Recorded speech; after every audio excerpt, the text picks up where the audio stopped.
같아요. 자, 우리 교재로 이제 또 들어가 보겠습니다. 원래 이게 현장에 있으면 또 사실 기도 제목도 나누고 이렇게 같이 기도도 하고 이렇게 하기도 하는데 참 그런 게 아쉬워서 이렇게 좀 이렇게 한마디씩 해봤습니다. 우리 2과죠. 모세오경 하나님 나라의 시작 원리 이렇게 되어 있는 부분인데요. 우리 정순아 권사님 거기 우리 2과 제일 밑에 있는 구약 전체를 조망했다면 그 부분 한번 정순아 권사님 한번 읽어주세요. 네, 구약 전체를 했다면 이제 모세오경, 창세기, 출애굽기, 레위기, 민수기, 신명기 들어가 보라. 이 5권의 책은 사실 한 권의 책이라 불러도 무방하다. 실제로 이 책은 히브리 구약 성경의 전통에서 소선지서 12권과 더불어 한 번도 분리되거나 순서가 바뀐 적이 없다. 모세오경은 하나님께서 부르신 백성이자 아브라함의 후손이 이스라엘에 관심을 집중한다. 그들은 하나님의 언약 백성이 되어 땅을 약속받는다. 그 땅에 대한 믿음이 아브라함, 이삭, 야곱, 요셉, 모세, 여호수아에게로 이어진다. 동시에 그들에게는 그 땅에서 하나님의 주권을 인정하며 살아가기 위한 계명들이 주어진다. 이 하나님 나라의 원리를 밝히는 것이 모세오경의 목적이다. 네, 감사합니다. 우리 모세오경을 우리가 어느 정도 생각할 때 인류 역사의 어떤 뭐 창조부터 그런 역사를 쭉 기록한 책이다라고 이렇게 생각할 수도 있을 것 같아요. 근데 모세오경은요, 이름에서 보듯이 그 출애굽을 이끈 지도자 모세가 그 하나님의 계시를 받아서 백성들에게 전해준 그런 이야기입니다. 그래서 이 모세오경의 이야기는요, 왜 우리가 지금 이러한 세상에 살게 되었는지, 그리고 하나님께서 어떠한 계획을 가지고 우리를 앞으로 이끌어 가실지를 이야기하면서 출애굽에 대한 어떤 정당성, 그 당위성을 이야기하는 책이라고 말씀드릴 수 있을 것 같아요. 그래서 우리 전체적으로 먼저 이야기를 하자면 하나님께서 우리 에덴 동산에 하나님의 나라를 이렇게 창조하시게 되죠. 그리고 최초의 인류들이 어떻게 타락해서 이 땅에 하나님 나라가 실패했는지를 이렇게 창세기 앞부분에 기록을 하고 있죠. 그리고 왜 우리가 지금 이렇게 불행한 세상 속에 살고 있는지를 창세기를 통해서 또 모세오경 전체를 통해서 보여주고 있습니다. 그래서 우리가 왜 이러한 세상에 살고 있는지 그 원인을 파악하는 것이 굉장히 중요합니다. 그 원인이 무엇이었습니까? 우리 인간이 하나님의 주임 되심 그리고 하나님이 선악을 판단하는 기준이 된다는 것을 부인한 것이죠. 그래서 하나님의 말씀을 따라 살아가지 않았기 때문에 우리가 지금 이 세상이 이런 불행한 세상 속에 살고 있는 것이죠. 그래서 어떻게 이 세상 속에서 하나님이 다스리시는 나라를 창조할 수 있을까? 이것이 이 모세오경의 핵심 요소라고 말씀드릴 수 있을 것 같습니다. 우리 한 장을 넘기시면요.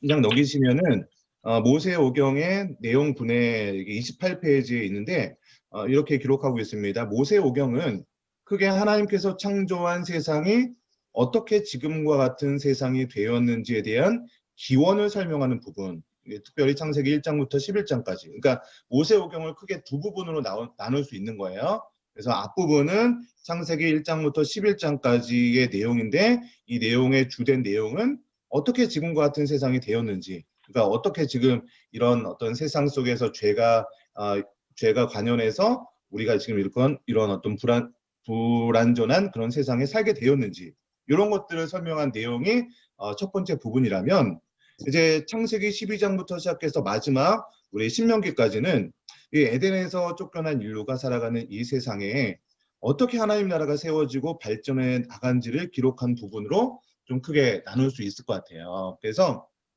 앞부분은요. 자, 하나님이 창조한 세상이 어떻게 지금 같은 세상이 되었나. 우리 어떻게 보면은 그 하나님 나라가 이루어지는 그런 원리들이 이렇게 나와 있었잖아요.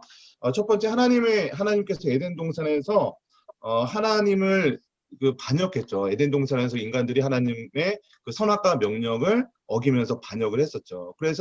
그러면서 어떤 결과가 이루어지게 됐냐면 하나님과 인간과의 관계가 이게 단절되기 시작합니다. 그러면서 하나님과의 관계가 단절된 인간들에게 나타나는 현상이 무엇이냐면 인간과 인간과의 관계가 단절되기 시작합니다. 그러니까 하나님과의 관계가 굉장히 중요한 건데 하나님과의 관계가 깨어지다 보니까 우리 하나님으로부터 오는 온전한 복을 누려야 될 그런 인간들이 그 복을 누리지 못하니까 인간과 인간 사이의 관계도 단절되기 시작하는 거예요. 아담과 하와가 범죄했을 때 서로 이제 하나님께서 아담아 내가 어디 있느냐 이렇게 묻잖아요. 내가 왜 죄를 졌냐 이런 어떤 죄에 대한 그런 질문을 했을 때 하와의 핑계를 대죠. 하와를 핑계대고 또 하와는 아담 핑계를 대고 뭐 뱀 핑계대고 막 서로 핑계대잖아요. 그리고 아담과 하와의 아들이었던 가인과 아벨이 있는데 서로 형제들 간의 어떤 살인 사건도 일어나게 되죠. 예. 이런 어떤 이런 일들이 인간과 인간 관계의 어떤 단절들이 이루어지게 되는 것인데 이게 왜 그러냐? 서로가 서로를 비교하면서 자신들의 탐욕을 채우려는 그런 마음이 있는 거예요. 원래는 하나님으로부터 풍성한 영원한 그런 복을 누리며 살아가야 되는데 그 하나님과의 관계가 단절되니까 내가 그 모든 것들을 채워야 되는 그런 상황 속에서 비교하게 되는 거예요. 탐욕, 내 것을 채워야 되는 것이죠. 그래서 시기하고 질투하고 이렇게 되는 그런 현상들이 발생하게 되는데 이러한 문제가 어떻게 보면 인간들에게 주어진 본질적인 문제가 되고 있는 것이죠. 그래서 그 아담과 하와의 후예들이죠.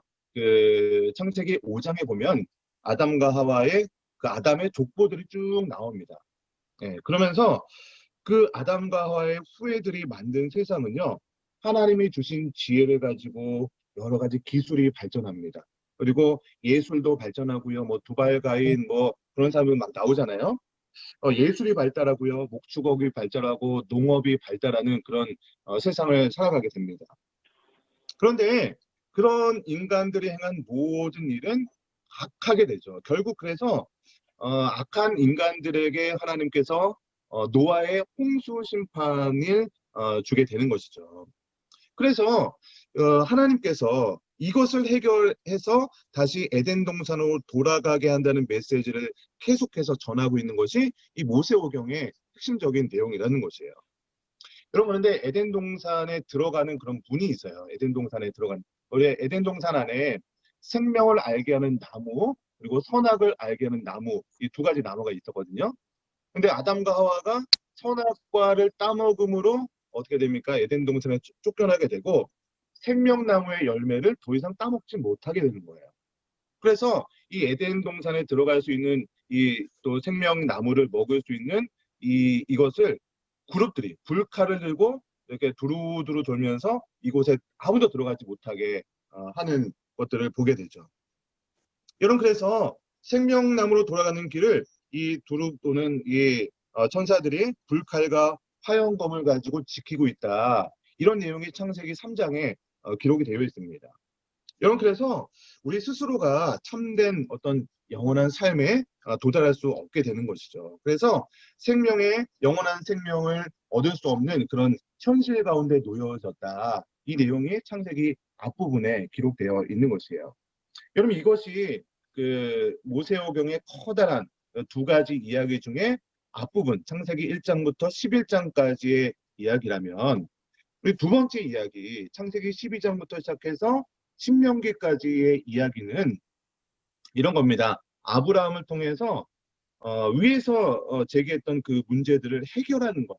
그러니까 하나님과의 관계가 단절되어 있기 때문에 어떤 그 인간들의 탐욕을 채워야지만 되는 그런 문제들, 그래서 악하게 되고 노아의 홍수 심판을 가질 수밖에 없었던 그 문제들을 해결하는 내용들이 이제 창세기 12장부터 시작해서 신명기까지 이어지게 되는 거예요.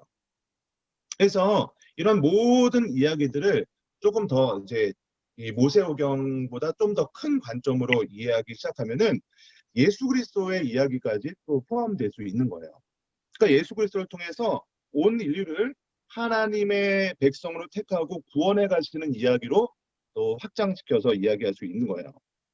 여러분 그렇다면 예수 그리스도의 이야기도 이 문제를 해결하는 것. 그러니까 우리의 그 하나님과의 관계가 단절되는 사람들이 영원한 복을 누리지 못하는 이 문제를 해결하시는 분이 예수 그리스도다. 이렇게 좀 확장시켜서 해석할 수도 있는 것이에요. 그러니까 죄로 인해서 에덴에서 쫓겨나서 복이 없는 상태를 해결해 주시는 분이 누구라고요? 예수 그리스도. 이렇게 이야기할 수 있는 것이죠.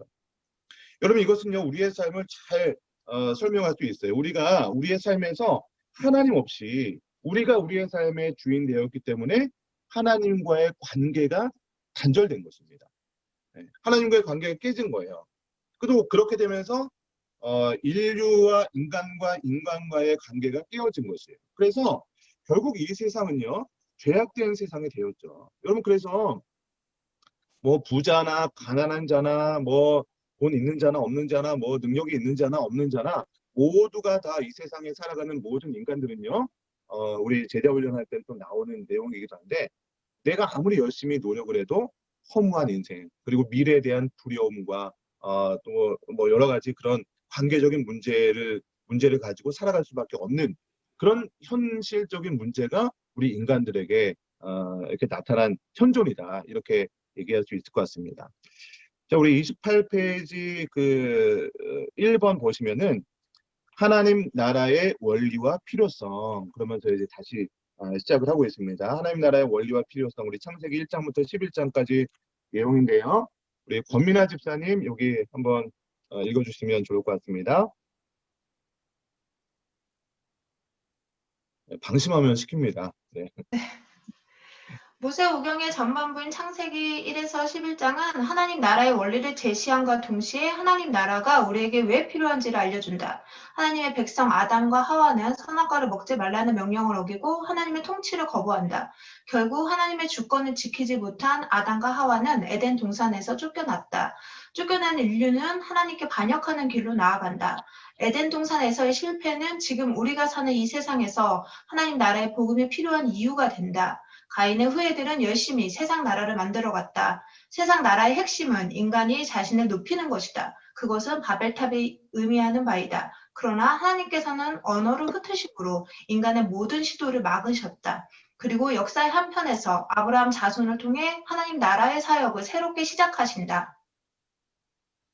네, 감사합니다.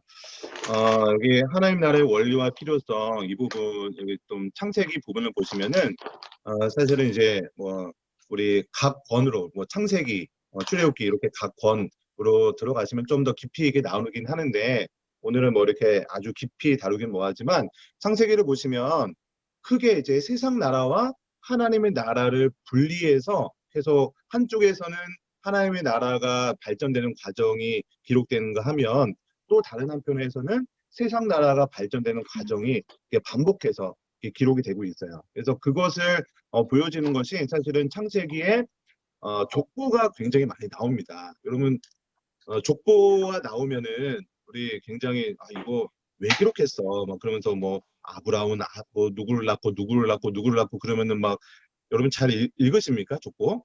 이거 그냥 쭉 읽어가면서 그냥 넘어가시는 경우가 참 많으신데 사실은 족보를 통해서 그 세상 나라 그리고 하나님 나라의 그런 그 계보가 이루어지는 것을 족보를 통해서 요약적으로 이야기를 하는 거예요. 그래서 뭐 아담의 족보, 뭐 아브라함의 족보, 뭐 그러면서 굉장히 많은 족보가 이렇게 나오게 됩니다. 근데 이제 창세기 앞부분, 특별히 이제 1장에서 11장까지의 내용을 보시면은 결국 하나님 없이는 결국 우리 자신이 하나님이 되어야 될 수밖에 없는 거예요. 그러니까 우리 자신이 하나님처럼 되고자 하는 마음이 사실은 이 아담과 하와가 그 선악과를 따먹었을 때 뱀이 유혹하는 게 뭐냐면 이 선악과를 먹으면 너희 눈이 밝아져서 하나님처럼 될 것이다. 이런 유혹에 넘어간 것이 아담과 하와의 범죄였거든요. 그러니까 하나님 없는 우리가 하나님처럼 될 수밖에 없는 그런 상태가 되어버린 거예요. 그러니까 우리 자신의 최고가 되었다면 우리가 그런 능력을 갖고 있어야 되는데 내가 어떤 그런 위치에 올랐을 때 우리에게 드러나는 것이 무엇이냐면 나 자신의 무능력이 드러날 수밖에 없다는 거예요. 왜냐하면 내가 하나님이 되었다면 내가 그런 위치에 올랐다면 나를 행복하게 해줄 모든 것들이 사실은 내 안에서 이렇게 나올 수 있어야 됩니다. 내가 그 모든 상황 속에서 최고의 결정을 할 수 있어야 되고 최고의 지혜가 나를 통해서 이렇게 나올 수 있어야 되는데 여러분 인간을 통해서 나왔던 모든 그런 지혜들 어떤 조직들 이런 것들을 보면요 완전해야 되는데 완전하지 않다는 것을 우리 역사를 통해서 계속해서 증명이 되고 있잖아요. 그 멸망하지 않을 것 같았던 이 로마도 결국 멸망하는 것을 보게 되고 뭐 여러 가지 뭐 많은 역사들이 있지 않습니까? 그래서 사실 우리가 살고 있는 지금 우리 자본주의 시대를 살고 있는데 이 자본주의가 이제 극도로 발달해서 어떻게 보면은 자본주의가 굉장히 뭐 우리에게 참 좋은 것들을 제공해주고 있습니다. 그런데 자본주의가 이렇게 계속 지나가다 보니까 자본주의 속에서도 여러 가지 모순이 나타나고 있는 우리 세상 속에 살고 있잖아요. 그러니까 자본주의 속에서 나타나는 문제가 너무나도 심각한 그런 현실 속에 우리 살아가고 있어요. 뭐 부동산 정책도 뭐 어떤 정책을 내놓지만 사실은 그런 정책을 내놓는다고 해서 부동산 문제가 잡히지 않잖아요. 그래서 뭐 세상 사람들은 토지 공개념을 뭐 해야 된다라고 하면서 뭐 여러 가지 그런 제도들을 이야기하지만 아직도 이런 자본주의 사회에서도 많은 문제들이 해결되지 못하고 있습니다. 그러니까 이 세상 나라 아까도 이렇게 밑에서 하나 둘 셋 네 번째쯤에 보시면은 세상 나라의 핵심은 무엇이냐면 인간이 자기 자신을 높이는 거예요. 네. 그래서 하나님께서 이렇게 인간이 자기 자신을 높였을 때 어떻게 하시냐면은 언어를 흩으시는 거예요. 언어를 흩으셔요. 그래서 인간이 언어를 흩으셔서 이렇게 서로 이렇게 뭉치지 못하게 하는 그런 일들을 벌어지게 되는 것이에요. 그럼 어쩌면 우리가 그 대한민국에 살면서 영어 공부를 하지 않으면 안 되는 그런 인생 그런 환경 속에 놓여 있는데 이 사람들이 죄만 안 지었어도 우리가 영어 공부 안 해도 세상에 이렇게 모든 언어가 이렇게 하나여서 이렇게 될 수 있을 것 같은데 이런 일 때문에 이제 언어가 이렇게 나누게 되는 것이죠. 자, 우리 29페이지 이렇게 보시면은 다음 말씀을 통해서 하나님 나라의 원리와 필요성을 성경이 어떻게 제시하는지 정리해 보자 이렇게 되어 있습니다. 우리 창세기 2장 15절에서 17절까지의 말씀인데요. 제가 읽을게요. 여호와 하나님이 그 사람을 이끌어 에덴 동산에 두어 그것을 경작하며 지키게 하시고 여호와 하나님이 그 사람들에게 명하여 이르시되 동산 각종 나무의 열매는 내가 임의로 먹되 선악을 알게 하는 나무의 열매는 먹지 말라. 내가 먹는 날에는 반드시 죽으리라. 이렇게 되어 있습니다. 이렇게 지금 하나님 나라의 원리와 필요성을 이렇게 성경에 이렇게 좀 중요 구절들을 이렇게 요약해서 정리해 놓은 거예요. 창세기 2장에서는요. 하나님께서 복된 세상에 인간을 창조해 주셨는데 만약에 인간이 하나님이 주인 되시고 통치자 되시는 삶에서 벗어나서 살아간다면 인간은 죽을 수밖에 없다는 것을 이 2장에서 기록하고 있는 거예요. 그러니까 하나님을 벗어난 인간은요 참된 행복을 누릴 수 없고 영원한 그런 삶도 누릴 수 없다라고 기록을 하고 있는 것이에요. 그래서 우리 창세기 3장 3절에 보시니까 인간이 그런 상황 속에서 어떻게 합니까? 선악과를 따먹고 만 거예요. 그래서 창세기 3장에서는요. 인간이 이제 에덴 동산에서 쫓겨난 그런 이야기를 하고 있습니다. 우리 창세기 4장 16절, 17절을 우리 최홍석 집사님 한번 좀 읽어주시면 예. 감사하겠습니다.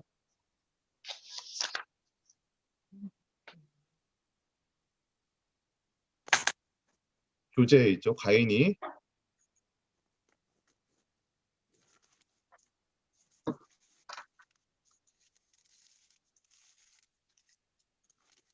창세기 4장 16절, 17절 우리 교재 29페이지에 있습니다.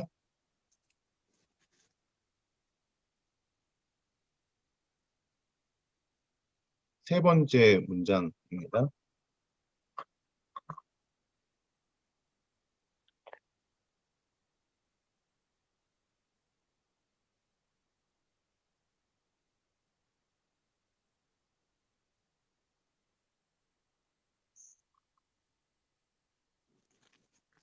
목사님이 최홍석 집사님이라서 헷갈리시나 아, 봐요. 이용석 집사님. 아, 죄송해요. 이용석 집사님. 아, 죄송합니다. 이용석 집사님. 저요. 네네. 제가 잘 못 알아들었어요. 아, 네네. 아, 박미경 원장님 감사합니다. 원활한 진행을 위해. 가인이 여호와 앞을 떠나서 에덴 동쪽 롯 땅에 거주하더니 아내와 동침함에 그가 임신하여 에녹을 낳은지라. 가인이 성을 쌓고 그의 아들의 이름으로 성을 이름하여 에녹이라 하니라. 네, 감사합니다. 이제 인간들이 에덴 동산에서 쫓겨났죠. 그래서 쫓겨난 사람들이 어떤 일을 계속하고 있냐면 열심히 이제 자식을 낳고 성을 쌓고 살아가게 됩니다. 그래서 여기서 성을 쌓는다라고 되어 있는데 이 성을 영어 성경에 보면 city라고 이렇게 해석을 하고 있어요. 그러니까 도시잖아요, 도시. 그러니까 지금 우리가 살고 있는 뭐 도시랑은 조금 다른 개념입니다. 그러니까 이 성을 쌓고 도시를 만들었다는 것은 어떤 의미가 있냐면, 그러니까 그들이 이제 안전을 보장하기 위해서 서로가 이렇게 모여서 도시를 만드는 거예요. 왜냐하면 혼자 돌아다니다 보면은 다른 사람에게 막 죽임을 당하는 그런 일들이 막 벌어지고 있잖아요. 왜냐면 서로가 막 비교를 하면서 내 것을 채우기 위해서 가인과 아벨이 죽이고, 뭐 대표적으로 성경에서는 가인과 아벨 이야기를 했지만 그 당시에 그런 문화들이 계속 있었다는 거예요. 그래서 사람들이 서로의 자기의 안전을 보장하기 위해서 성을 쌓고 그 시티 안에서 서로의 안전을 지키는 그런 일들이 벌어지게 된 것이죠. 그래서 사실은 이 성을 쌓게 되는 근본적인 이유가 무엇이냐면 이 두려움 때문에 도시가 발생하기 시작한 거예요. 그럼 그러다 보니까 이 도시 안에 어떤 일들이 벌어지게 되냐면 자신의 어떤 권력과 탐욕으로 인해서 권력을 누리는 자들이 사람들이 모이다 보니까 그 권력을 가진 자들이 나올 수밖에 없는 구조예요. 왜냐면 서로가 사실은 뭐 안전한 구조라고 하지만 사람들이 모이다 보니까 그 안에 더 능력 있는 자, 또 더 힘이 있는 자들이 반드시 있지 않겠습니까? 그러다 보니까 그 사람들이 어떤 권력을 더 갖게 되고 그런 권력 구조가 그 도시 안에서 이루어지게 되는 것이죠. 그래서 여러분 창세기 11장을 보시면 이제 바벨탑을 쌓는 그런 내용들이 나오는 거거든요. 그래서 온 세상이 탐욕으로 인해서 다른 사람들을 억압하고 권력과 이런 것들을 위해서 서로의 어떤 그런 것들을 쟁취하고 탈취하는 그런 불행한 세상이 창조되었다. 그럼 이것이 이제 창세기 11장에 기록하고 있는 것이에요. 여러분 그런데 이 내용을요. 조금 작게 우리가 살고 있는 이 세상으로 본다면 우리 가정에서 이런 일들이 일어날 수도 있다는 것이에요. 또 조금 넓게 보면은 우리가 살고 있는 세상, 사회 속에서도 나타나는 그런 일들이 우리 창세기 앞부분에서 일어나고 있는 이야기들입니다. 여러분 그러니까 우리 기독교는요. 단순히 우리 예수 그리스도를 믿지 않는 사람들이 그냥 뭐 예수 그리스도를 믿은 다음에 죽은 다음에 지옥에 가지 않는 이런 어떤 지옥에 가냐 안 가냐 이런 문제만 해결하는 것이 아니라 우리가 이 땅을 살아가는 동안에 생기는 모든 문제들을 해결할 수 있는 종교가 바로 우리 기독교라는 것이에요. 그러면 사람들은요, 이 세상에 나타나고 있는 많은 문제들을 어떤 제도를 만들고 어떤 시스템을 만들고 어떤 정치 제도를 통해서 이 세상의 많은 문제들을 해결하려고 많이 노력을 합니다. 여러분 그러나 아무리 많은 그런 사회 제도와 시스템을 바꾸어도 거기서 또 다른 문제가 계속해서 발생하게 되는 것이죠. 여러분 우리 뭐 조선시대도 그러고 우리 상놈과 우리 양반 이런 어떤 신분제도가 있었잖아요. 근데 그런 것들이 잘못됐다라고 하면서 그런 신분제도를 무너뜨렸지만 지금 자본주의를 살아가고 있으면서 이제 물질로 인해서 뭐 보이지 않는 신분제도가 사실은 뭐 엄연하게 존재하고 있잖아요. 뭐 예전에 뭐 갑과 을 보면서 갑질 그러면서 뭐 예전에 뭐 땅콩 회항 뭐 이런 것도 많이 있고 했잖아요. 어떻게 사람과 사람 사이에서 뭐 신분이 없다라고 하는데 어떻게 그런 일이 있을 수 있겠습니까? 그러니까 어떤 우리 인간이 만들어 놓는 어떤 사회 제도라든지 이런 시스템 속에서는요. 이렇게 권력과 어떤 이런 문제들이 발생할 수밖에 없다는 것이에요. 아무리 좋은 뭐 정권이 뭐 바뀌어야 된다. 뭐 온천 우리 또 촛불로 데모했잖아요. 근데 정권 바뀌고 나니까 또 뭐 어떤 문제가 벌어져요? 또 이 문재인 정권에서 또 다른 문제가 일어나니까 예전에 낫다 또 이러고 있잖아요. 또 정권이 바뀌면 그럼 해결될까요? 이게 또 그 정권에서 반드시 문제가 발생할 수밖에 없다는 것이에요. 여러분 그러니까 우리의 본성이 인간의 본성 가운데 하나님의 어떤 통치에 순종하는 삶으로 변화되지 않으면은 이 세상의 그런 문제들은 영원히 반복될 수밖에 없다는 것이에요. 영원히 해결될 수 없는 것이죠. 자, 우리 페이지를 좀 넘어가서요. 우리 몇 페이지, 30페이지네요. 제가 PPT 요거를 내용 정리를 좀 하고 넘어가야겠네요. 우리 29페이지에 뭐 좀 정리를 하고 넘어갈까요? 제가 요거 하다가 말았죠. 제가 요거 화면 좀 공유해 드리고 이것도 보셔야 또 정리할 수 있는 분들이 계시기 때문에 화면 보이시나요? 우리 29페이지 밑에 요 내용들 좀 정리하실 분들은 뭐 보면서 정리하셔도 되고요. 글씨가 좀 많아요. 제가 이렇게 요거는요. 지금 뭐 받아 적으려고 하지 마시고요. 제가 끝나고 또 그림 파일로 좀 정리해서 한 번에 올려드릴게요. 그러니까 요것도 지금 막 적으시느라고 이렇게 좀 신경 쓰지 마시고요. 그러니까 요 내용 우리 성경 구절 요거를 쭉 정리하게 되면은 뭐 이렇게 정리하시면 좋을 것 같아요. 이 세상이 하나님의 통치를 받아서 이게 살아가야 되죠. 근데 인간이 하나님의 통치를 거부하고 에덴 동산에서 쫓겨나게 된 것입니다. 그래서 인간은 스스로 자기의 안전을 도모하기 위해서 섬을 쌓았던 것이고요. 그리고 다른 사람들과 열심히 경쟁하고 싸우고 착취하고 서로 경쟁하면서 서로 이제 승리를 하는 그런 삶을 살아야 되겠죠. 그래서 그런 어떤 사람들이 쌓은 것이 바로 이 바벨탑 이런 것들이 되는 것이고 하나님께서 이런 어떤 통치를 흩으시기 위해서 언어를 흩으셨고 이 모든 그런 인간의 시도들을 막게 된 것이죠. 그래서 이 땅에 이런 세상이기 때문에 하나님의 나라가 필요하다. 이런 것들을 이야기했던 내용이 바로 오늘 본문의 앞부분 내용이었습니다. 자, 우리 한 페이지를 넘어가서요. 우리 2번 하나님 나라의 원리, 우리 창세기 12장부터 신명기까지의 내용들, 우리 첫 페이지 부분을 한 분이 좀 읽어주셨으면 좋겠어요.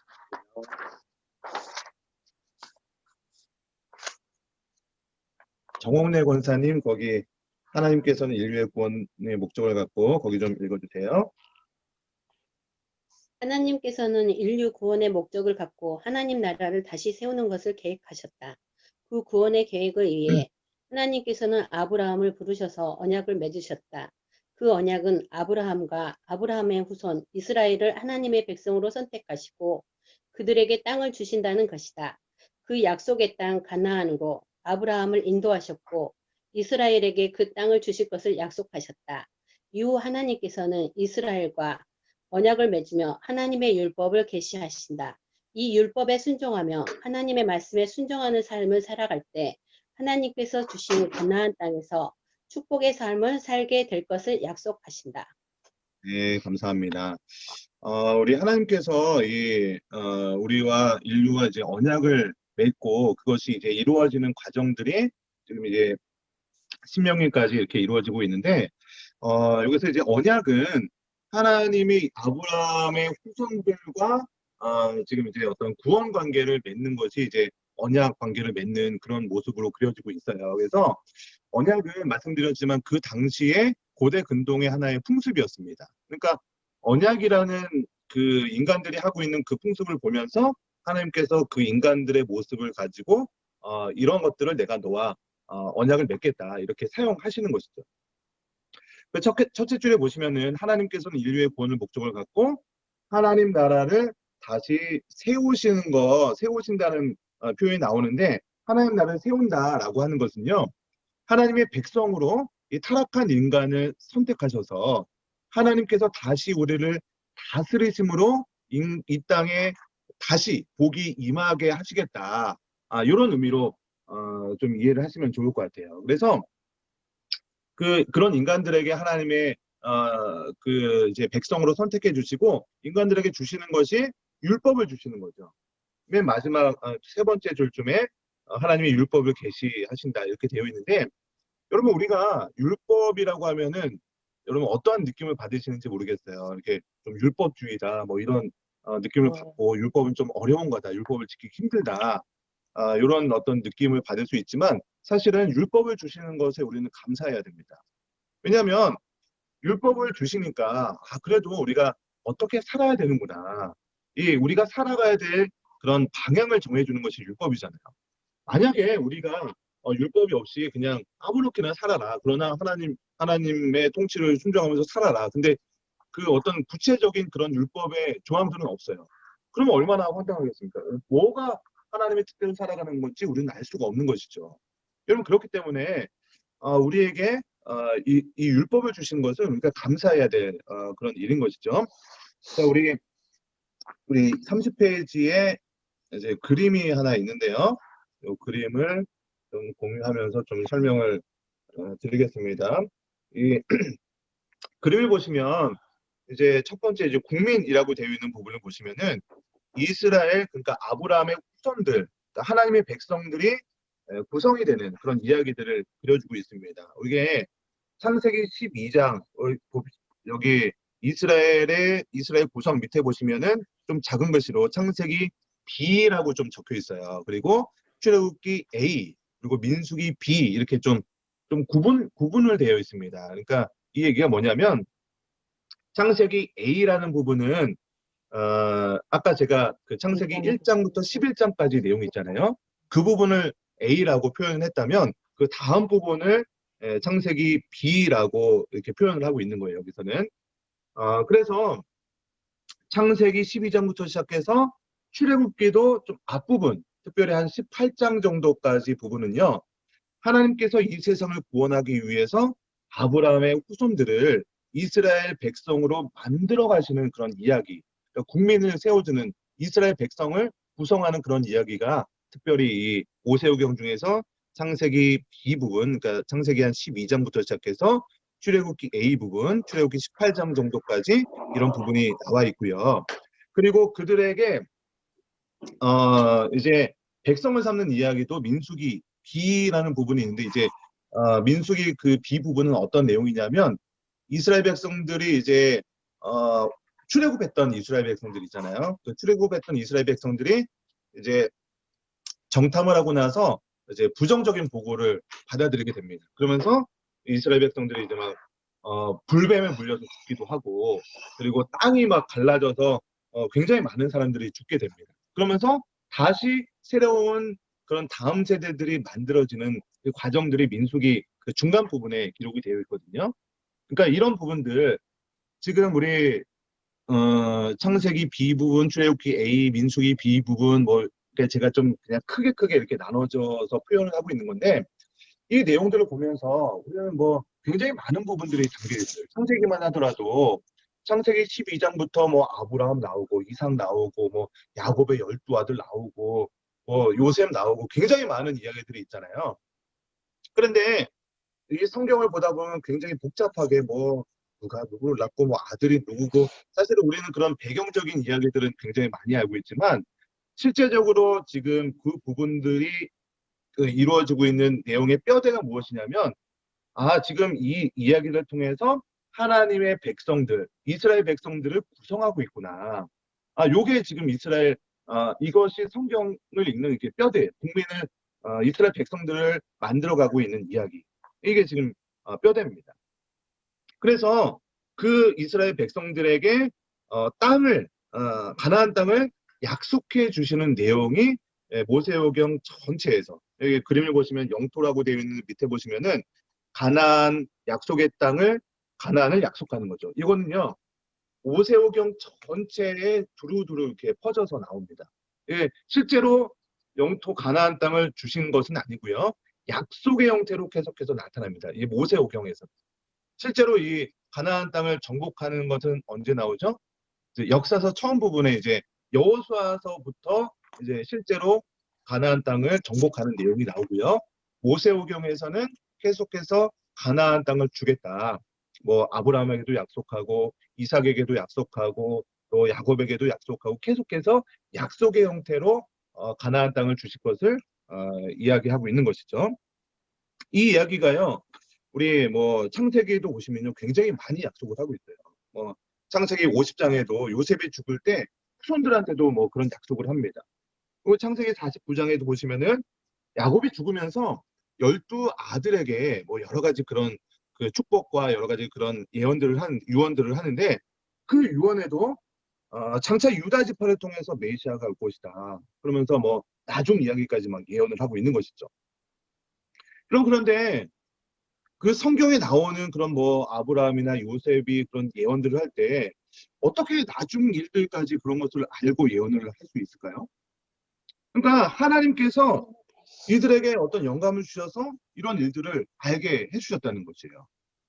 그래서 특별히 우리 창세기 49장을 보시면요, 야곱의 12아들이 있거든요. 그 12아들 중에서 유다 지파를 통해서 이 세상을 다스릴 자가 나올 것이다 라는 그런 예언과 같은 유언을 합니다. 네.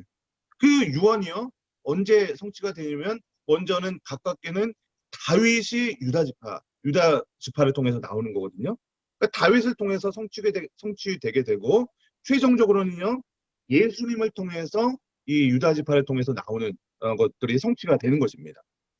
그리고 그 왕국은요, 세상 권력으로 세워진 그런 세상의 능력으로 세워진 것이 아니라, 예수님의 왕국은요, 세상과 다른 특성을 지니므로 그 왕국이 결국 우리 지금으로 얘기하면 교회가 되는 것이죠. 그럼 그래서 이 주권의 부분들을 설명드리면은, 주권은 하나님의 율법을 계시하는 것이죠. 그래서 모세오경 대부분은 사실은 율법입니다. 뭐 출애굽기도 율법이고 레위기, 민수기, 신명기, 사실은 이 대부분이 다 율법이에요. 근데 이 율법도요, 이 다음 페이지에서 좀 더 자세하게 설명드리겠지만, 이 율법은 크게 두 가지로 이렇게 나눠집니다. 첫 번째 율법은 1차 율법이라고 제가 좀 편의상 말씀을 드리겠습니다. 1차 율법은요, 출애굽기 20장부터 시작해서 민수기 10장까지의 내용이에요. 출애굽기 20장부터 민수기 10장까지의 내용인데, 이 율법은 어디서 받게 되냐면, 이스라엘 백성들이 출애굽한 다음에 이제 홍해를 건너고 시내산까지 와서, 지금 이제 출애굽기 20장 내용이 뭐냐면 모세가 시내산에 올라가서 십계명을 받는 그런 내용이거든요.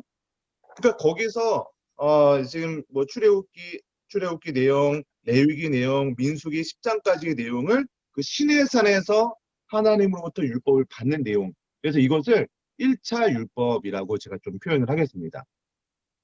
그리고 2차 율법이 있는데, 이 율법은요, 신명기예요, 신명기. 이 신명기는요, 장소가 다릅니다. 지금 제가 1차 율법이라는 것은 어디서 받았다고 했죠? 시내산에서 받은 율법이라고 했잖아요. 근데 지금 신명기는요, 장소가 달라요. 모압 평지라는 곳에 가서 받은 율법이 이 신명기 두 번째 율법입니다. 그리고 이 대상도 다릅니다. 1차 율법은요, 출애굽을 했던 출애굽 1세대들한테 전해준 그 율법이 바로 1차 율법이라면, 2차 율법은요, 이제 출애굽 1세대들이 이제 광야에서 방황을 하고 이제 다 죽게 됩니다.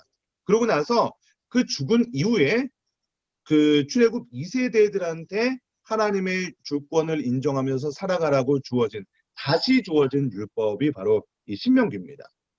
여러분, 그래서 이 전체적인 이 모세오경은요, 그 이후의 모든 성경들의 기초가 되는 성경이에요. 그러니까 모세오경을 이해하는 것이 굉장히 중요합니다. 우리 한 페이지 넘어가서 31페이지 보시면은 성경 구절 한 구절이 나오는데요. 예, 요거는 제가 성경 구절 창세기 12장 1절에서 2절, 여호와께서 아브라함에게 이르시되 너는 너희 고향과 친척과 아버지의 집을 떠나 내가 너에게 보여줄 땅으로 가라. 내가 너로 큰 민족을 이루고 내게 복을 주어 내 이름을 창대하게 하리니 너는 복이 될지라. 그러면서 하나님 나라를 정리해 보자 이렇게 되어 있는데요. 자, 우리 다시 한번 좀 하나님 나라를 좀 정리하면서 나아갔으면 좋겠습니다. 먼저 하나님을 반역한 인간들 가운데 이제 백성들을 세우는 것, 이 좀 커다란 축이라고 좀 말씀드렸습니다. 제가 지금 예수 그리스도에 대한 내용들을 잠깐 언급해 드렸지만 이 백성을 세우는 부분들은요, 항상 우리는 이제 구약을 하면서도 신약의 내용들, 그리고 지금 우리와의 그런 어떤 신앙적인 내용들을 같이 좀 연결시켜서 볼 필요들이 있어요. 그래서 백성들을 세워가시는 그 부분을 예수 그리스도와 연결해도 동일합니다. 우리가 예수님을 믿으면 죄악된 우리가 하나님의 자녀가 되는 권세를 주신다라고 이제 또 이렇게 말씀을 하고 있잖아요. 성경 구절에도. 그러니까 그게 원리상 동일하다는 거예요. 또 구약의 창세기 17장을 보시면은 이스라엘 백성들이 해야 될 것이 있는데 할례를 행하라고 합니다. 할례를. 그래서 할례를 행하는 것을 통해서 이스라엘 자손 대대로 그 믿음이 이어가도록 했던 것이죠. 그래서 그 할례가 하나님과 이스라엘 백성 사이에 언약을 맺은 표징이 될 것이다. 이렇게 이야기를 합니다. 네. 그러나 지금은 어떻습니까? 우리 지금 할례 뭐 꼭 해야 되는 건 아니잖아요. 그러니까 그때는 이제 할례를 행했지만 지금은 우리가 신앙 고백을 하면서 세례를 통해서 그 할례의 전통이 이어지고 있는 것이죠. 자, 이렇게 하나님께서 인간들에게 그 죄로 인한 인간들에게 하나님의 백성들을 세워 가시는 내용들이 있었다면 그들에게 땅을 선물로 주시는 것이죠. 이런 땅을 선물로 준다는 것은 더 정확하게 말씀드리면 죄로 망가진 이 땅, 하나님의 복이 없는 땅, 그리고 불행한 땅을 하나님의 백성들에게 이제 선물이자 동시에 사명으로 주시는 땅입니다. 그러니까 사명이라는 것은요, 인간의 탐욕이 지배하는 땅에서 이제는 하나님의 질서가 지배하는 땅으로 변화시켜야 될 이제 사명으로 주어진 땅이라는 거예요. 그럼 우리 교회가 이런 사명을 감당해야 될 곳이 되어야 하는 것이죠. 그럼 교회는요, 교회 안에 세상의 문화와 세상의 질서가 들어와서 세상의 문화가 지배하는 그런 땅이 되어야 되는 곳이 아니라 하나님의 질서가 이 교회 안에서는 그 하나님의 질서가 지배되는 곳이 되어야 하는 것이죠. 여러분, 물론 우리 교회는 죄된 인간들이 모여 있는 곳이기 때문에 완벽한 곳이 될 수는 없습니다. 여러분, 그러나 적어도 우리가 하나님의 백성들이 모여 있는 이 하나님의 백성들이 모여 있는 이 장소인 교회에서는요, 적어도 하나님의 통치가 구현되는 장소가 될 수 있도록 우리가 한 마음과 한 몸을 다해서 노력을 해야 되는 것이죠. 여러분, 그래서 이 땅이라는 것은요, 우리가 지리적인 의미도 뭐 중요합니다. 지리적으로 하나님의 우리 구약에서는 좀 지리적으로 하나님의 땅, 그 땅이 점점 확장되는 개념으로 더 이렇게 구약에서는 그 개념이 더 크지만 우리가 신약 세대로 넘어가면서는요, 우리가 세상 가운데 우리 공동체가 이 세상의 질서를 바꾸는 방식으로 점점 좀 개념을 확장시켜 나가야 됩니다. 예. 지금도 우리가 사실은 좀 요즘에는 뭐 해외 선교를 가지 못하지만 우리가 저기 뭐 해외 뭐 비전 트립 가고 선교를 가고 뭐 이런 것들을 보시면은 정말로 하나님을 믿지 않는 곳에서 복음을 전하면 그것도 하나님의 통치를 구현하는 우리 사명을 이루는 하나님의 나라를 확장하는 그런 일로 이렇게 생각을 합니다. 그러나 지리적인 것보다 더 중요한 것은요, 우리가 있는 그 곳에서 하나님의 통치가 실제화되는 것이 더 중요하다는 것이에요. 그러니까 예를 들면 이런 거죠. 우리 가족이 지금 교회에 다니고 우리 대문 앞에 뭐 천산중앙교회라는 교패를 붙이는 것, 이것보다 훨씬 더 중요한 것이 무엇이냐면 내가 사는 이 가정에서 정말로 하나님이 주인 되어서 살고 있는 우리 가정인가, 이게 훨씬 더 중요하다는 거예요. 그러니까 만약에 우리 예수 그리스도를 믿는 우리 가정이지만 다 교회 다니는 가정이지만 그 가정에서 누군가가 뭐 아빠가 혹은 뭐 아내가 주인 되어 있다면 그곳에서는 하나님이 주인된 그런 인생을 살아가지 못하고 있는 것이죠. 네. 여러분, 누가 주인 되느냐에 어떤 뭐 결혼을 하게 되면 처음에 주도권 싸움을 많이 한다고 하잖아요. 뭐 남편이 주도권을 잡아야 되느니 뭐 이런 주도권 싸움을 많이 하게 되는데, 여러분, 인간이 하나님이 주인 되지 않고 그 다른 누군가가 주인 되었든 간에 그 하나님이 주인되지 못하는 그 장소는요, 누가 되었든지 간에 망하게 되는 거예요. 우리가 주인되는 나라는요, 결국 멸망할 수밖에 없다는 것입니다. 그래서 이스라엘 백성들은요, 계속해서 가나안 땅에 들어갈 것이다라는 것을 어떤 비전을 계속해서 제시받게 됩니다. 자, 우리 밑에 좀 글씨를 보시면은 이렇게 기록이 되고 있습니다. 하나님 나라의 새 백성으로 아브라함이 선택되며 아브라함의 후손에게는 땅이 약속으로 주어진다. 그 땅을 통해 하나님 나라는 천하 만민으로 확대될 것이다. 아브라함의 후손은 요셉을 통해 애굽으로 이주하여 크게 번성한다. 하지만 그들은 홍해를 건너 구원을 경험했음에도 하나님 나라의 비전을 소망하지 못하고 광야에서 어떻게 되죠? 대부분 죽게 되었죠. 그리고 그들 후손 가운데 가나안에 들어갈 준비를 하고 시내산과 모압 평원에서 넘기시면은 2차에 걸쳐서 그들에게 율법이 주어진다. 이 율법을 준수하는 것은 그들이 하나님 나라의 백성으로서 하나님의 주권을 인정하고 살아가는 것을 의미한다. 그러면서 하나님의 주권을 인정하는 여부가 하나님 백성 이스라엘의 미래를 좌우하게 될 것이다. 이렇게 기록을 하고 있습니다. 자, 여러분 가나안 땅에 들어가서 이스라엘 백성들이 어떤 일들을 해야 할까요? 그러니까 그 전에는 하나님의 주인됨을 인정하지 않고 통치를 인정하지 않았던 사람들이니까 가나안 땅에 들어가서는 어떠한 삶을 살아야 돼요? 다시 하나님의 말씀을 따라 새로운 하나님의 통치가 이루어지는 그런 나라를 이 가나안 땅에 들어가서 만들어야 되는 것이죠. 여러분, 그래서 이 신명기 4장에 보시면 이런 말씀이 좀 기록이 되어 있어요. 이스라엘 사람들을 보면서 이제 나중에 이렇게 신명기까지도요, 이제 그러니까 너희가 이제 가나안 땅에 들어가게 된다면, 약간의 가정법을 가지고 기록이 되고 있습니다. 나중에 이스라엘을 보면서 신명기 4장에 기록된 내용이에요.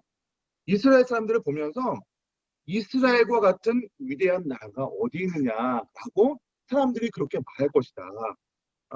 그럼 이렇게 그 가나안 땅에서 하나님의 통치를 인정하면서 살아가는 그런 나라가 되었을 때, 야, 역시 그 땅에 정말로 하나님의 통치가 있는 나라구나. 이스라엘이 정말로 위대한 나라구나. 이런 어떤 이런 영광을 받게 될 것이다라고 기록을 하고 있는 것이죠. 그럼 어쩌면 우리 교회가 이런 이야기를 들어야 되는 곳 아니겠습니까? 그러니까 지금 이 코로나 문제로 교회가 참 어떻게 보면 지탄의 대상이 되고 있는데, 이 문제가 지금 왜 이렇게 드러나고 있을까? 이게 사실은 뭐 코로나라는 그런 어떤 환경 때문에 갑자기 드러난 문제가 아니겠죠. 그러니까 한국 교회 가운데 우리 뭐 90년대, 뭐 2000년대에 들어가면서 굉장히 많이 급성장을 했잖아요. 그러면서 교회 안에서 정말로 하나님의 주인 되어서 하나님의 말씀이 살아있고 하나님의 통치를 받는 장소가 이 교회가 되어야 되는데, 어떻게 보면 이 교회에서 하나님의 주인이 아니라 어떤 뭐 좀 권력 있는 사람, 돈이 있는 사람, 하나님이 아니라 어떤 목회자가 혹은 어떤 힘이 있는 어떤 사람이 주인 되어서 교회의 어떤 확장을 위해서 어떤 건물을 세우고 이런 것들에만 집중했던 그 모습의 결과가 지금 한국 교회가 되어 있는 것이죠. 그래서 이 한국 교회의 그런 모습 속에서 잘못된 부분들이 어떻게 보면 코로나를 통해서 그냥 드러나고 있을 뿐이라는 거예요. 그럼 우리 창세기 12장을 보시면 아브라함에게 이렇게 얘기합니다. 너는 고향 친척과 아버지 집을 떠나라. 이렇게 그렇게 이야기하고 있죠. 이 말은요, 그동안에 너희가 세상에 존재했던 이 아브라함에게 얘기하는 거잖아요. 이 갈대아 우르가 어떤 나라였습니까? 어떤 곳이었습니까? 그런 우상이 만연했던 그런 곳이잖아요. 그 곳을 떠나고 본토 친척 아버지 집을 떠나, 이런 얘기는요, 그동안에 하나님을 반역했던 문화를 거부하라. 거기서 떠나라. 라고 이야기하고 있는 거예요. 여러분, 그러니까 우리가 어떻게 보면은 하나님의 통치 가운데 살아가야 되는 하나님의 백성들이 하나님의 그런 통치를 따라가는 그런 세상 속에 살고 있지 않을 때가 많잖아요. 교회가 그렇게 살고 있지 않을 때가 많잖아요. 어떻게 보면은 교회 안에 있는 사람들 또한 교인들임에도 불구하고 세상의 그런 규칙들, 세상의 그런 기준들을 가지고 우리가 살아가고 있었잖아요. 근데 그것을 떠나라고 계속해서 하나님께서 말씀하고 있는 거예요. 그것에서 떠나서 하나님의 율법이 살아있는 곳으로 들어가야 된다. 그런 사람들이 하나님의 백성들이다. 하나님의 백성됨, 이것을 계속해서 강조하고 있는 거예요. 여러분, 그러니까 우리 그동안에 우리가 복음이 무엇인가라고 설명을 할 때 예수 믿으면 구원받는다. 이 정도로 편협하게 설명했던 그 복음의 설명들이 얼마나 협소한 복음에 대한 설명입니까? 예수 믿으면 구원받으면 그냥 그걸로 끝으로 설명했던 내용들이 굉장히 많았었잖아요. 근데 그게 아니라 완전히 우리의 그런 가치 체제를 바꿔서 세상의 어떤 가치와 세상의 통치 체제가 우리를 지배하게 하는 것이 아니라 하나님이 우리의 생각과 모든 것들을 지배하게 하는 사람들이 바로 하나님 나라 백성이 된다는 것이에요. 그것을 창세기 우리 모세오경을 통해서 계속해서 이런 것들을 강조하고 있는 것이에요. 그럼 그래서 로마서 12장 2절을 보시면은 이렇게 기록되어 있습니다. 너희는 이 세대를 본받지 말고 오직 마음을 새롭게 함으로 변화를 받아 하나님의 선하시고 기뻐하시고 온전하신 뜻이 무엇인지 분별하도록 하라. 그러니까 이 세대를 본받지 말라는 거예요. 이 세상의 그런 삶의 기준대로 살아가는 사람들은 하나님 나라 백성된 그런 자격이 없다는 것이죠. 하나님의 통치 가운데 들어온 사람만이 하나님의 진정한 백성이 될 수 있다라고 기록을 하고 있는 것입니다. 그러면서 이런 사람들, 이렇게 아브라함이 그렇게 하면 아브라함이 큰 민족을 이루게 하겠다. 창대하게 할 것이다. 하나님께서요, 아브라함을 통해서 아브라함 이후에 있는 모든 후손들에게 엄청난 비전을 제시해주고 있는 것입니다. 우리 한 페이지 넘어가서 우리 30페이지 보시면은 이거를 좀 공유해 드리고, 우리 한 도표가 나와 있죠.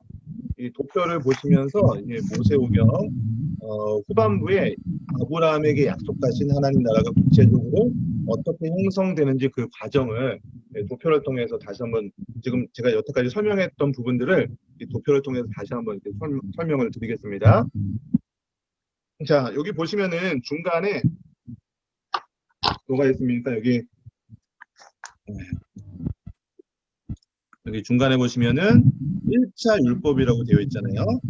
여기 제가 이제 출애굽기 제가 20장 이 부분부터 민수기 10장까지의 내용, 제가 아까 잠깐 언급해 드렸었는데, 출애굽기 20장 내용이 어떤 내용이냐고 했냐면 모세가 이제 시내산에 올라가서 십계명을 받는 그런 내용들이라고 말씀드렸고, 민수기 10장에서 보시면은 이제 민수기에서 보시면 이제 이스라엘 백성들이 구름 기둥과 불 기둥으로 하나님께서 이렇게 지켜주시는 그런 내용이 나오잖아요. 그래서 민수기 때는요, 그 구름 기둥이 딱 위로 뜨고 나서 이동할 때만 이스라엘 백성들이 움직이게 됩니다. 근데 민수기 10장까지는요, 그때까지는 구름 기둥이 움직이지 않고 그 시내산에서 계속 있었던 거예요. 근데 이제 민수기 10장에 보시면은 그때서 구름 기둥이 딱 이렇게 떠서 이동하기 시작합니다. 네. 그래서 그때까지를 지금 1차 율법이라고 이렇게 좀 정리하고 있는 것입니다. 그리고 여기 신명기 전체를 제가 2차 율법이라고 이렇게 표현을 했는데, 2차 율법은요, 다른 율법이 1차 율법 때 없던 율법이 2차 율법 때 새롭게 완전히 이렇게 주어진 것이 아니에요. 그러니까 1차 율법이 있었는데 대상들이 달랐죠. 1차 율법 때 주어졌던 출애굽 1세대들이 여기 민수기 여기에서 막 방황하고 여기서 막 빙빙 돌던 시간이 이제 40년이 여기서 이제 흐르게 되는 거죠. 그래서 이제 그 기간 동안에 출애굽 1세대들이 다 죽은 이후에 이제 이 신명기의 2차 율법이 주어진 장소는 여기 1차 율법은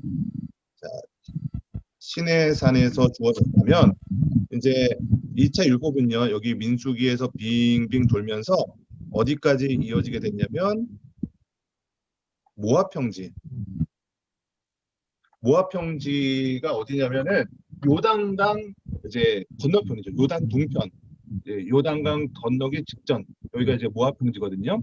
여기서 다시 한번 출애굽 2세대들한테 이제는 여기 들어가야 될 사람들, 가나안 땅에 들어가야 될 사람들에게 주신 율법이 이제 2차 율법이라고 얘기할 수 있습니다. 그래서 1차 율법이 원판이라면 2차 율법은요 수정판이에요. 수정판.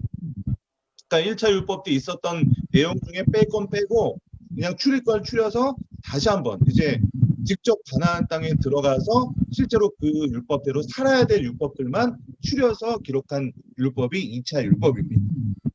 자, 그러니까 창세기부터 시작해서 출애굽기까지는요, 이 율법을 기록하기 위한 배경 설명들이에요. 그러니까 무작정, 그러니까 갑자기 뭐 율법을 주는 것이 아니라 이제 창세기 출애굽기 앞부분을 통해서 너희들이 하나님의 통치를 거부했기 때문에 이렇게 불행한 세상을 살고 있다.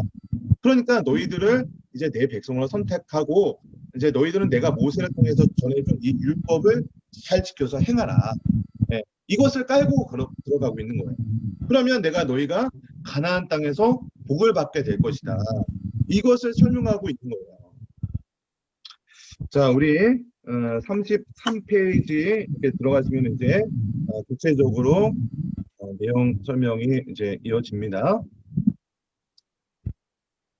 자, 다음 도표는 모세오경 전체를 정리한 것이다. 핵심 말씀을 참고하여 하나님 나라 관점으로 모세오경 각 권들을 정리해보자라고 되어 있습니다. 자, 우리 그 도표 밑에 보시면은 처음 그 동그라미 여기 부분에 이제 하나님 나라의 원리와 필요성이라고 되어 있으면서 창세기 A라고 적혀 있죠. 되게 창세기 A는 몇 장부터 몇 장까지라고 했죠? 1장부터 11장까지의 내용을 창세기 A라고 이렇게 표현을 했습니다. 자, 여기에 보시면은 이제 하나님 나라의 시작, 원리라고 되어 있으면서 국민, 영토, 주권, 우리 계속해서 반복되는 내용이죠.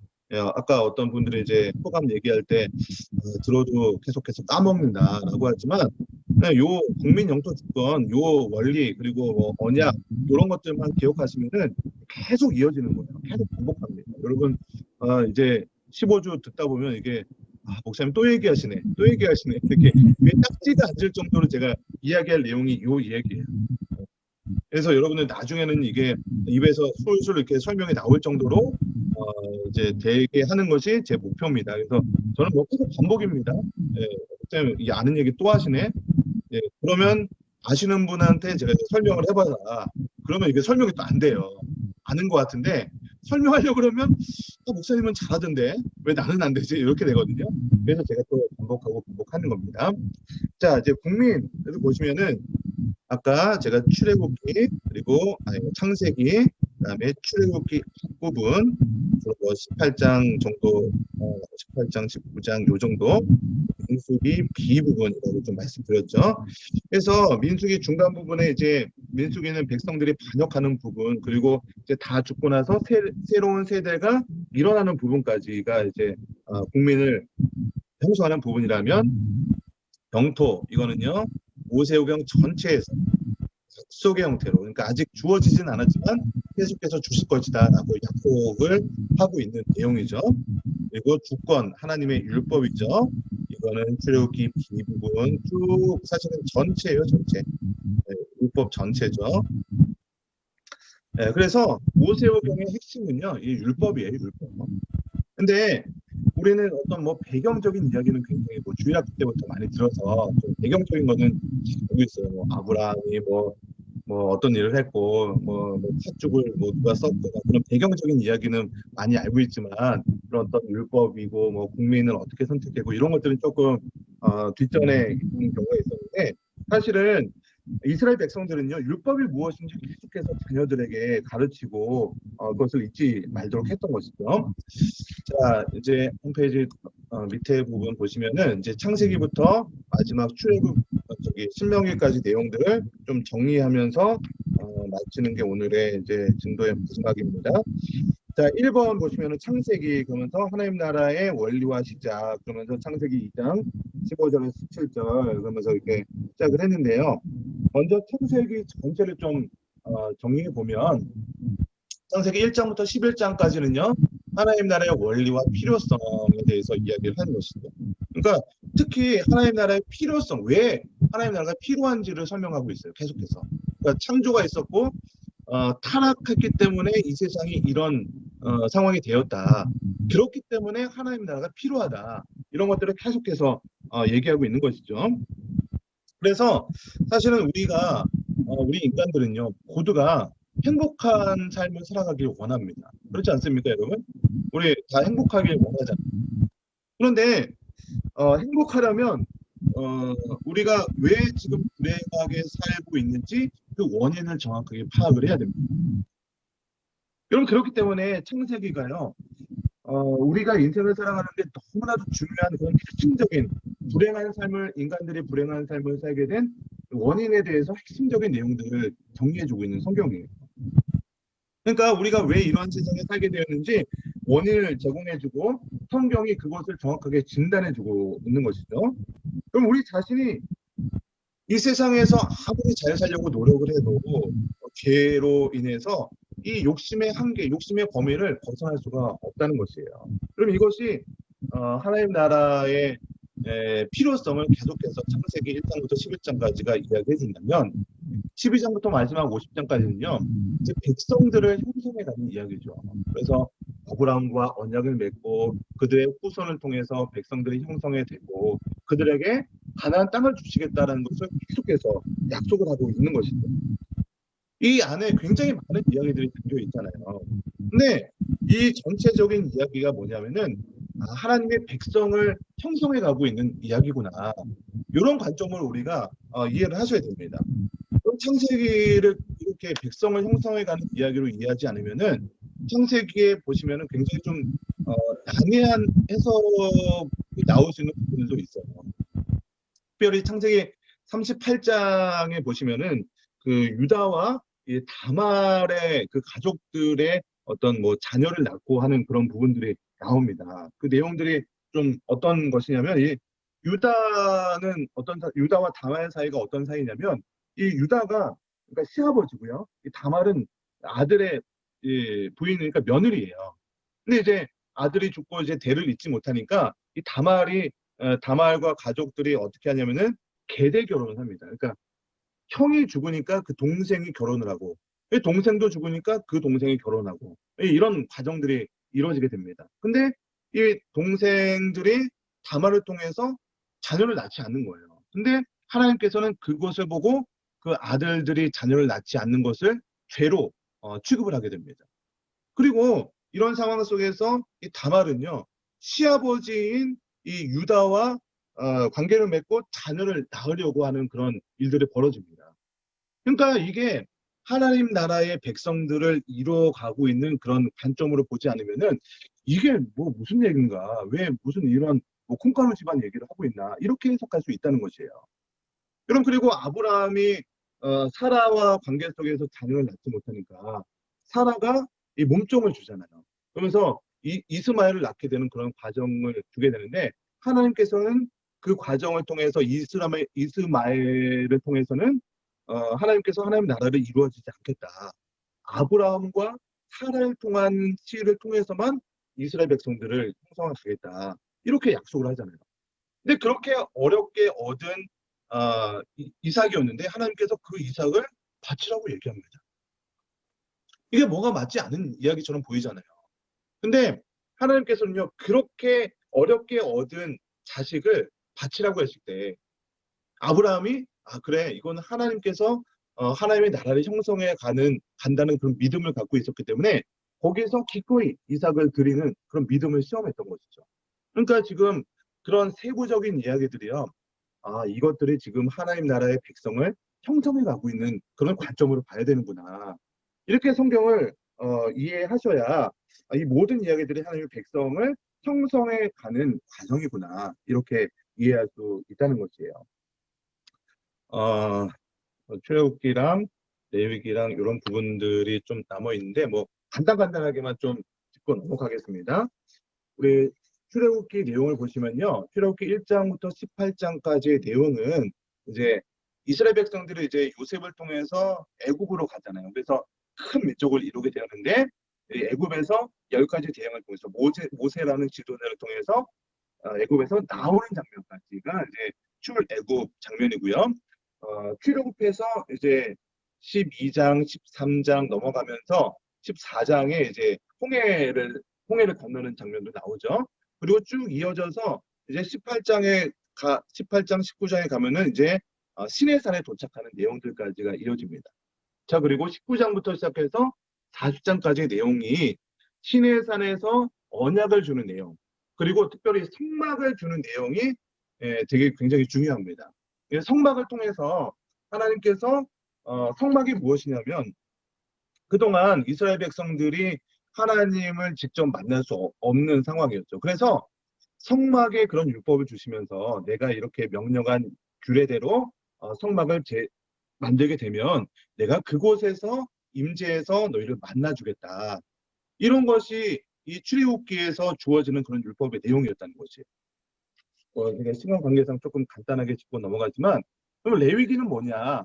이 성막을 통해서 하나님께서 만나 주시겠다라는 그런 어떤 틀을 제시해 주었다면 레위기는 그 성막에서 어떻게 제사를 드려야 될 것인지 그리고 제사장들은 어떤 과정과 어떤 옷을 입어야 되고 그런 것들을 설명하는 것이 레위기 1장부터 10장까지라면 이제 11장부터 17장까지는 정결 규례입니다. 특별히 외적인 정결이죠. 그러니까 음식은 어떤 것을 먹어야 되고 어떤 것을 먹지 말아야 되고 어떤 피부병이 났을 때 어떤 것들을 해야 되고 그런 외적인 정결의 규례들을 레위기에서 설명하고 있고요. 마지막 18장부터 27장까지는 여러 가지 다른 도덕과 기타 규례들에 대해서 설명을 하고 있습니다. 그리고 이제 민수기에 들어가게 되시면은 전체적으로 하나님 나라 백성들이 방황을 하는 내용들이 이어집니다. 특별히 앞장 1장부터 10장까지는요. 이제 여호와의 군대들이잖아요. 이제 가나안 땅에 들어가서 전쟁을 해야 될 사람들이잖아요. 그래서 가나안 땅에 들어갈 어떤 행진을 준비합니다. 그러면서 1장에서는요. 백성들의 수를 셉니다. 예, 백성들의 수가 몇 명인지 그런 것들을 다 이제 수를 세고요. 그리고 3장에 가면요. 레위인들의 수를 세요. 레위인들은 이제 전장에 나가지 않는 그런 이제 성전에서 일을 해야 될 사람들이거든요. 그래서 레위인들의 수를 세고 그런 일들이 이제 민수기 앞장에서 이루어지고 진 배치는 어떻게 할 것이고 행진을 할 때는 어떤 순서로 행진을 할 것인지 그런 것들을 나타내는 성경이 이제 민수기 1장부터 10장까지의 내용이라면 이제 11장, 12장, 13장에 가시면은 어떤 내용이 나오면은 이제 모세를 통해서 정탐꾼을 12명을 보내게 됩니다.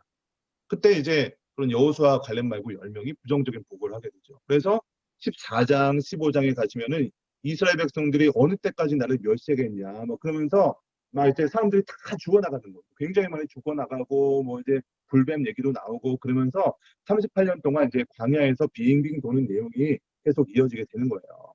그리고 이제 마지막 26장부터 36장까지는 새로운 시대에 이런 내용들이 새로운 백성들이 형성되는 내용들이 이제 민수기 후반부의 내용입니다. 그리고 이제 마지막 신명기의 내용은요. 1장부터 3장까지는 모세가 옛날에 우리가 이런 일들을 했었다. 옛날 일들을 회고하는 거예요. 왜냐하면 지금 이제 출애굽 1세대들이 다 죽었잖아요.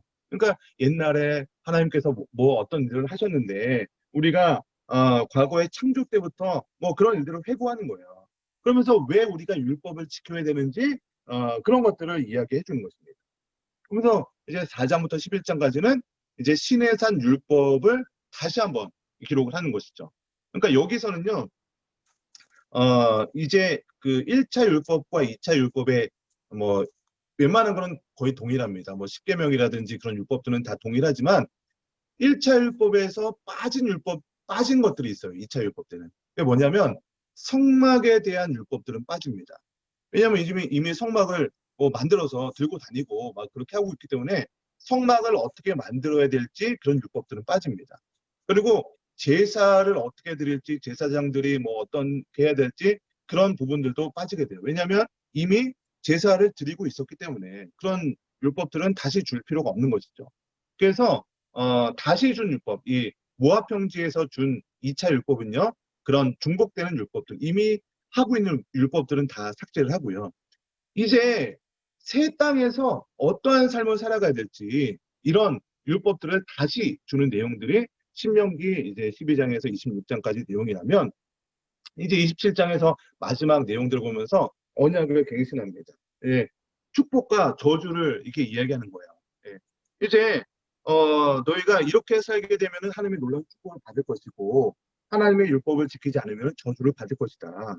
그러면서 순종할 것을 계속해서 강조합니다. 그리고 불순종하더라도 다시 돌아와서 순종해야 된다라고 하면서 이제 모세가 죽게 되고 12지파한테 모세가 유언을 하면서 마치게 됩니다. 여러분 그래서 이렇게 뭐 지리적으로 마지막 한 번만 이렇게 간단히 정리만 오늘은 제가 시간 관리를 잘 못했네요. 제가 명강사가 아니다 보니까 조금 넘었습니다. 오늘만 좀 양해를 부탁드리겠습니다. 여기 이제 쭉 이제 광야를 통해서 여기가 이제 애굽이죠. 애굽 땅으로 건너가는 내용들이 이제 창세기의 내용이에요. 지리적으로 마지막 정리하는 거예요. 이제 여기서 이제 고센 지역을 떠나서 쭉 이제